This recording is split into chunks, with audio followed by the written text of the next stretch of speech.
ఏంటి వెనక నువ్వు రానా రాని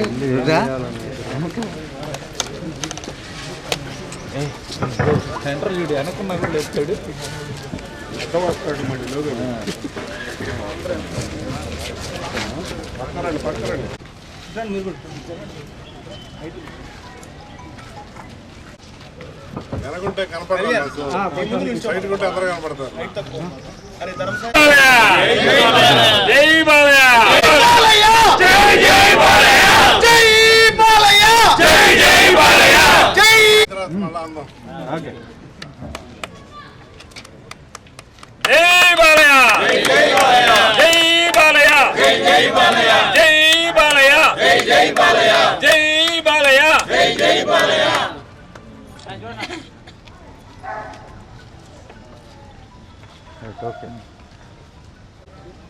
అందరికి నేను పెడతాను, మీరందరూ పెడితే నాకు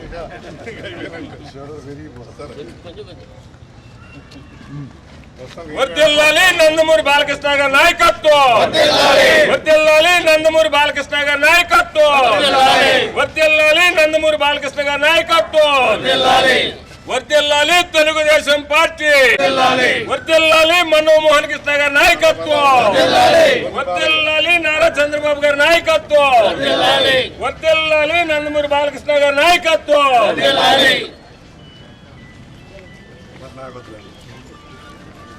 ప్రసాద్ నాలుగు కూడా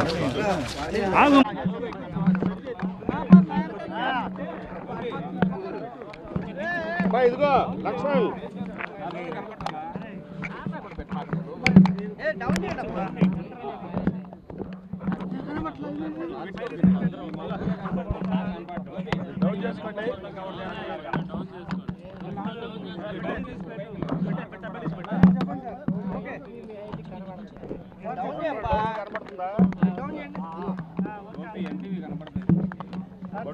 అన్ని కెమెరాలు కనపడుతున్నాయా? ఓకేనా? అందరికీ నమస్కారం. నందమూరి నరసింహ హిందూపురం శాసనసభ్యులు Basavataraka Indo American cancer hospital chairman Nandamuri Balakrishna గారికి ప్రతిష్టాత్మకమైన పద్మభూషణ్ పురస్కారం ఈరోజు ఢిల్లీలో అందుకోబోతున్న సందర్భంగా ఇక్కడ గుంటూరు పశ్చిమ నియోజకవర్గంలో నందమూరి బాలకృష్ణ గారి అభిమానులు ఇక్కడ ఆనందోత్సవాలతో కేక్ కట్ చేసుకొని అందరూ కూడా నందమూరి బాలకృష్ణ గారికి శుభాకాంక్షలు తెలియజేయడం జరిగింది. నందమూరి బాలకృష్ణ గారు 50 సంవత్సరాల నుంచి దిగ్విజయంగా నటుగా కొనసాగుతూ ఉన్నారు.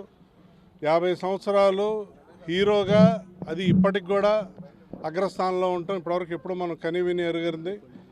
మొన్నటి తరానికి బాలయ్యే, నిన్నటి తరానికి బాలయ్యే, నేటి తరానికి బాలయ్యే, రేపటి తరానికి కూడా బాలయ్యే. ఇట్లా అన్ని 50 సంవత్సరాల నుంచి దిగ్విజయంగా హీరోగా అగ్రస్థానంలో ఉంటూ సాంఘిక, జానపద, చారిత్రాత్మక, పౌరాణిక ఇట్లా అన్ని రకాల పాత్రలు పోషించిన ఏకైక నటుడు ఈ జనరేషన్లో నందమూరి బాలకృష్ణ గారు ఒక్కరే. ఓ పక్క సినిమా రంగంలో వారి జైత్రయాత్ర సాగుతూనే, ఇంకో పక్క Basavataraka Indo American cancer hospital చైర్మన్గా ఈరోజు ఆ క్యాన్సర్ హాస్పిటల్ని తెలుగు రాష్ట్రాల్లోనే కాదు భారతదేశంలోనే ఒక అగ్రశ్రేణి క్యాన్సర్ హాస్పిటల్గా వారు తీర్చిదిద్దారు. ఈరోజు ఎవరికెక్కడన్నా క్యాన్సర్ వస్తే వాళ్ళ చికిత్సకి చిరునామా Basavataraka Indo American cancer hospital. ఆ హాస్పిటల్లో సంజీవనిలా పనిచేస్తూ ఎంతోమంది క్యాన్సర్ బారిన పడకుండా ఎంతోమంది ప్రాణాలు కాపాడింది. ఓ పక్క దిగ్విజయంగా ఆ హాస్పిటల్ని ఎంతో సేవా దృక్పథంతో నడిపిస్తూ, ఇంకో పక్క రాజకీయ రంగంలో హిందూపూర్ శాసనసభ్యుడిగా హ్యాట్రిక్ సాధించారు. ఒక ఎలక్షన్ మించిన ఒక ఎలక్షన్ 2014 కన్నా 2019లో ఎక్కువ మెజారిటీ వచ్చింది. 2019 ఎన్నికల కన్నా 2024 ఎన్నికల్లో ఎక్కువ మెజారిటీ వచ్చింది. సో ప్రతి ఎలక్షన్కి ఆయన మెజారిటీ పెంచుకుంటూ వెళ్తున్నారు. హిందూపురంలో హ్యాట్రిక్ సాధించారు. ఇలా ఒక పక్క సినిమా రంగంలో, సేవా రంగంలో, రాజకీయ రంగంలో బాలకృష్ణ గారు ఇలా అద్భుత విజయాలు సాధిస్తూ వెళ్ళటం నిజంగా మనందరికి కూడా స్ఫూర్తిదాయకం. బాలకృష్ణ గారు మరిన్ని విజయాలు సాధించాలి, మరిన్ని పురస్కారాలు పొందాలి, వారు ఆయురారోగ్యాలతో సుఖ సంతోషాలతో ఉండాలి అని చెప్పేసి ఆ భగవంతుని ప్రార్థిస్తూ భారత ప్రభుత్వానికి కూడా కృతజ్ఞతలు తెలియజేసుకుంటూ మా బాలకృష్ణ గారి శ్రమని, కష్టాన్ని, వారి ప్రతిభని గుర్తించి ఇంత ప్రతిష్టాత్మకమైన పద్మభూషణ్ పురస్కారాన్ని అందించడం మా అందరికీ గర్వకారణం, తెలుగు వాళ్ళందరికీ గర్వకారణం. అందరికీ ధన్యవాదాలు.